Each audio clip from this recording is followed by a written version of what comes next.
अस्सलाम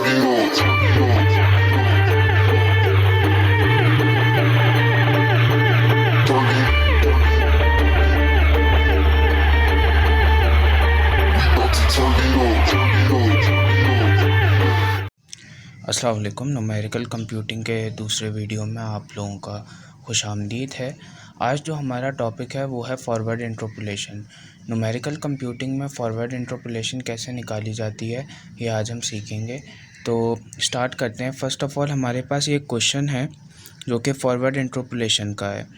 इस क्वेश्चन में हमें इसकी फॉरवर्ड इंटरपोलेशन निकालनी है। तो ये हमारे पास क्वेश्चन कुछ इस तरीके से आता है कि सबसे पहले हमें जो है ये एक टेबल दिया हुआ होता है इस तरीके से, और उसके बाद हमें एक एक्सपी की वैल्यू दी जाती है जो कि यहाँ पर 0.25 हमें दी गई है, और उस टेबल को हमने ऐसे लिख लेना होता है। सही है। फॉरवर्ड इंटरपोलेशन को हम रिप्रेजेंट करते हैं डेल्टा से। डेल्टा ये साइन होता है फॉरवर्ड इंटरपोलेशन को रिप्रेजेंट करने के लिए, और हमें जो है इसको delta, delta square, delta cube, delta 4 निकालना होता है अपने फार्मूलाए में पुट करने के लिए। तो डेल्टा निकालने का सबसे पहले तरीकाकार ये है कि आपको fx के अंदर से, मतलब नीचे वाली वैल्यू में से ऊपर वाली वैल्यू को माइनस करना पड़ता है, जिसके नतीजे में आपके पास डेल्टा निकल के आता है। तो इसका चेक करने का सबसे बेहतरीन तरीका है कि हमारे पास यहाँ पर fx हैं 1 2 3 4 5, हमारे पास 5 fx हैं यहाँ पर। तो इसमें जो डेल्टा की वैल्यू आएगी वो 4 आएगी, मतलब -1 आएगी, और फिर डेल्टा स्क्वायर की वैल्यू हमारे पास एक और माइनस मतलब 3 आएगी, डेल्टा क्यूब हमारे पास 2 आएगी, और डेल्टा 4 हमारे पास 1 आएगी। तो सबसे पहले हमने, अच्छा यहाँ एक और चीज़ है कि हमारे पास ये x के अंदर आप कॉलम में देख रहे होंगे ये x, ये तो इसको हम कहते हैं x0। ये हमारे पास आ गया x1, ये आ गया x2, ये आ गया x3, ये आ गया x4। ये सब हम आगे फार्मूला पढ़ेंगे तो उसके अंदर हम ये वैल्यूज़ पुट करेंगे। इसी तरीके से इसके करस्पॉन्डिंग हमारे पास f0 आ गया, f1 आ गया, f2 आ गया, f3 आ गया, और f4 आ गया। तो अब हम अपना डेल्टा निकाल लेते हैं। तो 0.2763 का हमारे पास 0.2763 ही आ जाएगा। उसके बाद 0.5205 में से हम माइनस करेंगे 0.2763 को, तो उसके नतीजे में हमारे पास क्या निकल के आता है। अच्छा स्टूडेंट्स, इन क्वेश्चंस में जो ध्यान रखने वाली चीज़ होती है वो ये टेबल की होती है। अगर आप ये टेबल गलत बनाएंगे तो आपका क्वेश्चन पूरा गलत हो जाएगा। तो 0.5205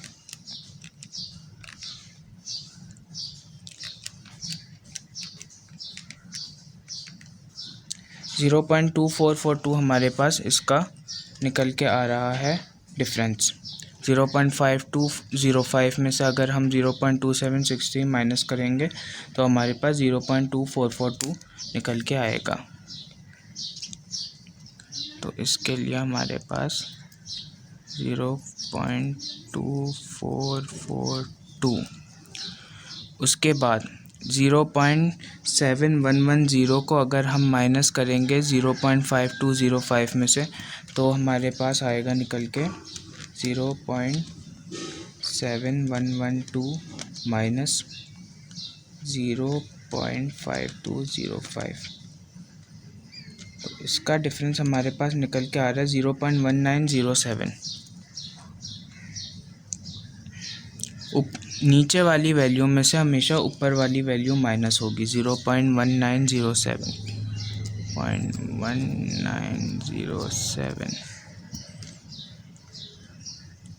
तो ये हमारे पास का डिफरेंस आ गया। और अच्छा स्टूडेंट्स, आप हमेशा इस लाइन के ऊपर, ये मैंने वैल्यूज़ थोड़ी सी ऊपर नीचे लिख दी हैं, लेकिन आप लोग हमेशा इस लाइन के ऊपर ही इसको लिखिएगा, ये सेंटर लाइन के ऊपर, ताकि आपको वैल्यूज़ पिक करने में आसानी रहे। उसके बाद हमारे पास आता है 0.8427 में से हम 0.7112 को माइनस करेंगे तो हमारे पास डिफरेंस आएगा 0.8427 माइनस 0.1315 0.1315 ये हमारे पास डिफरेंस निकल के आया है इसका। इसी तरह हम इसको इसमें से माइनस कर लेंगे और इसको इसमें से माइनस कर लेंगे, इसको इसमें से माइनस करेंगे तो हमारे पास ये वैल्यूज़ निकल के आएंगी। सेम प्रोसीजर रहेगा। मैं यहाँ पर वीडियो पॉज करूँगा और फिर हम आगे चलेंगे। तो फ्रेंड्स, इस तरह से हमने टेबल क्रिएट कर लिया। नीचे वाले में से ऊपर वाले को माइनस करके हमारे पास ये delta, delta square, delta cube और डेल्टा 4 की वैल्यू आ चुकी है। अब हमें जो है निकालना है वो निकालना है एच। तो एच निकालने के लिए जो सबसे पहला फॉर्मूला होता है वो होता है x1 माइनस एक्स नॉट। जो हमारे पास एच निकालने का फॉर्मूला होता है वो हमारे पास होता है x1 minus x not. x1 हमारे पास है 0.25 आ गया और 0.00, जिसके नतीजे में आंसर हमारे पास आता है 0.25। ये हमारे पास h की वैल्यू आ गई। अब हमें जो निकालना है वो निकालना है p। जो हमारे फॉर्मूले में एक और चीज़ यूज़ होगी वो होगी p। देखिए, h निकालना होता है p को कैलकुलेट करने के लिए, और p जो है हमारे फॉरवर्ड इंटरपोलेशन के फॉर्मूले में fp जो के रिप्रेजेंट किया जाता है, जिसको fp से, उसके फॉर्मूले में लिखा जाएगा। तो p निकालने का फॉर्मूला ये होता है xp minus x not divided by h। ये होता है हमारा p निकालने का फॉर्मूला। तो जो हमारे पास xp है वो हमारे क्वेश्चन में गिवन है, जो कि 0.125 है, आपको गिवन होगा। और अगर आपको गिवन ना हो तो आप जो है वो x1 और x0 का एवरेज निकाल लीजिए, आपके पास xp आ जाएगा। तो यहाँ पर हमारे पास x0 आता है 0.00 और हमारे पास h आता है 0.25। ये हमारे पास आ गया। इनका नतीजे में हमारे पास जो आंसर आएगा वो आएगा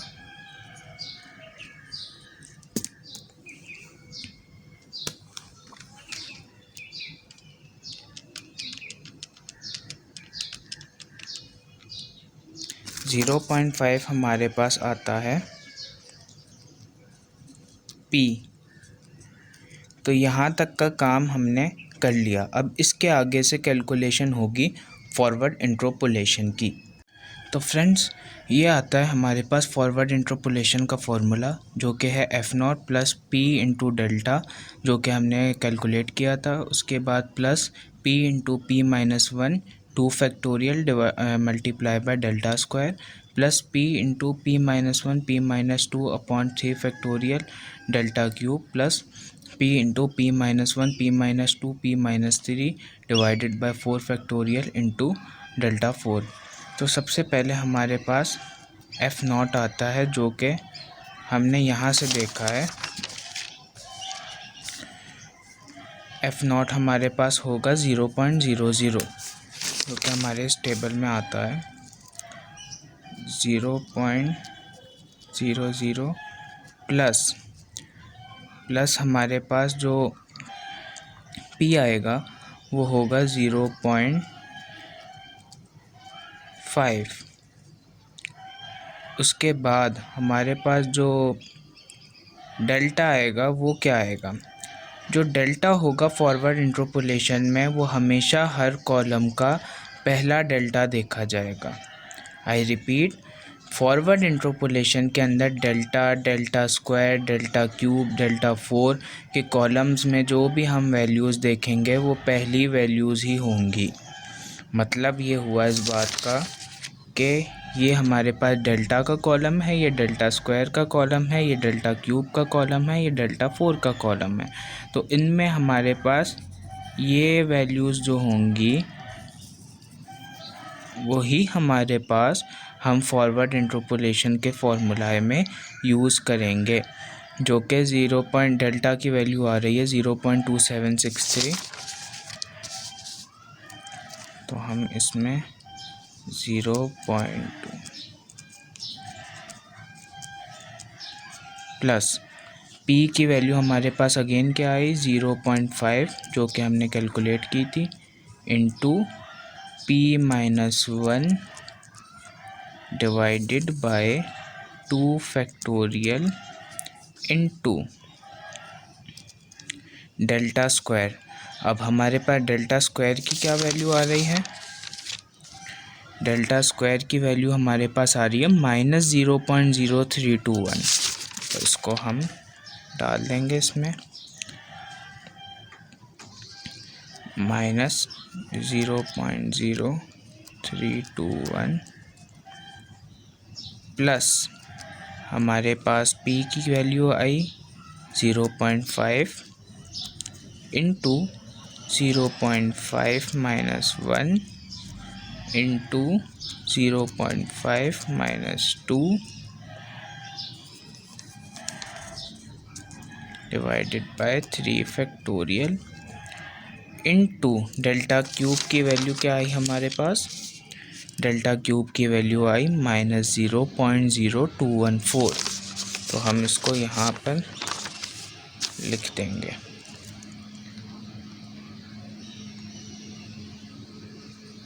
-0.0214 यहाँ पर हमने लिख दिया, प्लस p हमारे पास क्या आया 0.5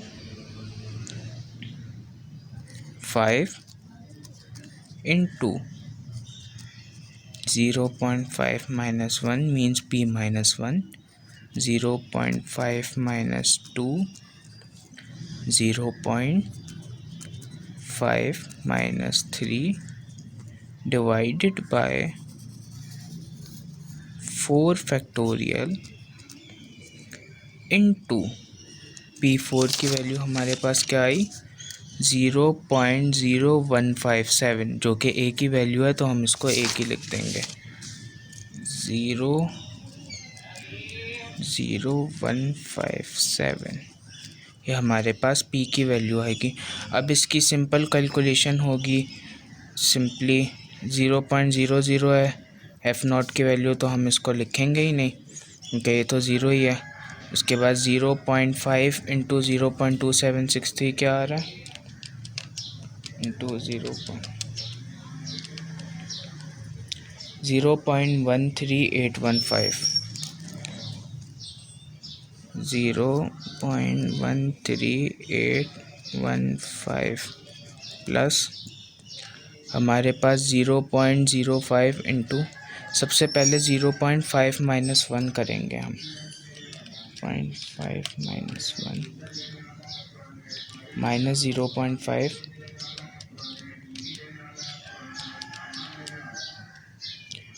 माइनस 0.25 डिवाइडेड बाय 2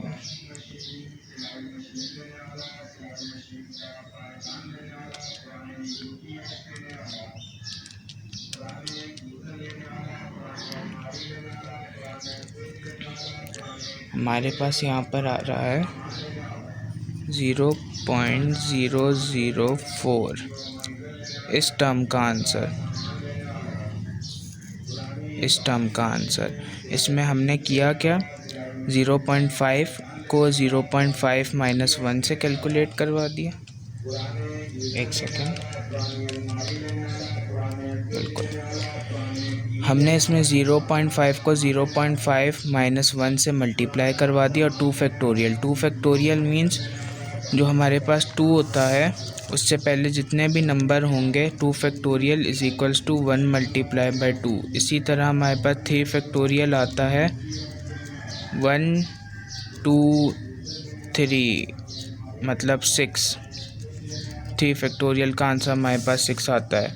और इसी तरह 4 फैक्टोरियल, इसका मतलब ये होता है कि 4 से पहले और उस नंबर को इंक्लूड करके जितने भी नंबर्स होंगे उनका मल्टीपल, मतलब 4 से पहले 1 2 3 है, 1 2 3 और 4, 4 ये रहा, तो 4 को भी हम लिख देंगे और इसका जो भी रिजल्टेंट आएगा 1 इंटू 2 2 6 6 4 ज़ा 24 हमारे पास आंसर आ जाएगा 4 फैक्टोरियल का। तो इसी तरह हम इन बाकी की टर्म्स को भी कैलकुलेट करके, तो ये हमारे पास आ गया आंसर फॉरवर्ड इंटरपोलेशन का, जो कि 0.15839 है। हमने किया ये कि हमने जो है यहाँ तक कैलकुलेट खुद किया था, उसके बाद हमने 0.5 को 0.5 माइनस 1 जो कि हमारे पास आया -1.5 और उस माइनस 0.5 और उसको मल्टीप्लाई करवा दिया 0.5 माइनस टू से, जो कि हमारे पास आया -1.5 और 3 फैक्टोरियल से डिवाइड करवा दिया। 3 फैक्टोरियल से डिवाइड करवाने के नतीजे में हमारे पास आंसर आया कुछ ये हमारे पास आंसर आया और मल्टीप्लाई बाय -0.0213 से हमने मल्टीप्लाई इस पूरी टर्म को हमने इससे मल्टीप्लाई करवा दिया और हमारे पास ये आंसर आया, जो कि ये होगा। और इसको हम इसके माइनस को इसके प्लस से कर देंगे तो ये हमारे पास माइनस आ जाएगा। और उसी तरह हमने इसको करवाया, इसको सॉल्व किया तो हमारे पास ये आंसर आया। इन सबको plus minus simple addition multiplication करवाने के नतीजे में हमारे पास ये आंसर आया फॉरवर्ड इंटरपोलेशन का। तो आज की वीडियो में हमने ये चीज़ों को देखा। नेक्स्ट वीडियो में हम और बहुत सारे टॉपिक्स को देखेंगे। मैं मिलता हूँ आपसे अपनी नेक्स्ट वीडियो में। जब तक के लिए अल्लाह हाफ़िज़।